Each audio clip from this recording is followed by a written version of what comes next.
இது வரைக்கும் நான் டிபி வச்சதே இல்ல. எனக்கு நீ டிபி வைக்கிறதே எனக்கு பிடிக்கலன்னு சொன்னாரு. அதை நான் உடனே மாத்திக்கிட்டேன். நீங்க எதுவும் ஷேர் பண்ண மாட்டீங்க, பட் நீங்க மட்டும் உங்க போனை பாப்பீங்க, டிபி வைக்கலாமா கூடாதான் டிக்டேட் பண்ணுவீங்க, என்ன போட்டோ அனுப்பணும் அனுப்பக்கூடாதுங்கிற முடிவு எல்லாம் நீங்க எடுப்பீங்க. அப்ப நீங்க மட்டும் எப்படி அதை செய்யலாம்? நான் எனக்கு ஷேர் பண்றது அவங்க ஸ்பேஸ் கொடுக்கறது இல்ல. நான் இப்ப ஒருத்தவங்க கிட்ட நான் எல்லார்கிட்டயும் என்னோட மனசு திறந்து நான் காமிக்க முடியாது. சரி. என் கூட யார் உருக்கமா என் கூட பேசுறாங்களோ அவங்க கிட்ட தான் என்னோட பர்சனல் விஷயத்தை ஷேர் பண்ண முடியும். அவரா வந்து அவரோட ஃபீலிங்கை ஷேர் பண்ணுவாரு. நான் இன்னும் வெயிட் பண்ணிட்டு இருக்கேன் சார். நானு அவங்களுக்கு இருக்கிறது எல்லாம் கியூரியாசிட்டி சார். இல்ல, வாட்ஸ் ராங் இன் தட்?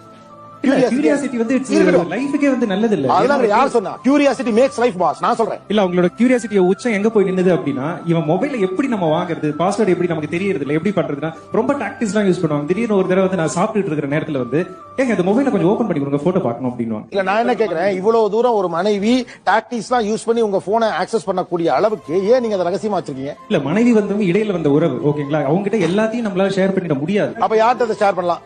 அப்பாட்ட எல்லாத்தையும் ஷேர் பண்ண முடியுமா? கண்டிப்பா எல்லாத்தையும் எல்லார்கிட்டயும் ஷேர் பண்ண முடியாது. ஆமா. அப்ப ஏன் உங்களை இடையில வந்த உறவுங்கிறீங்க? அப்ப நடுவுல வந்ததுனால ஃபுல்லா ஷேர் பண்ண முடியாதுங்கிற லாஜிக்கே இல்லையே. ஏன்னா வாழ்க்கையில மனைவி மட்டுமே வாழ்க்கைன்னு கிடையாது. என்னோட குடும்பம்ன்றது வந்து என்னோட அம்மா அப்பா, என்னோட கூட பிறந்தவங்க, மனைவி எல்லாம் சேர்ந்ததுதான் என்னோட குடும்பம். எல்லாரும் தான் என்னோட குடும்பம். நிறைய விளக்கம் இருக்கு.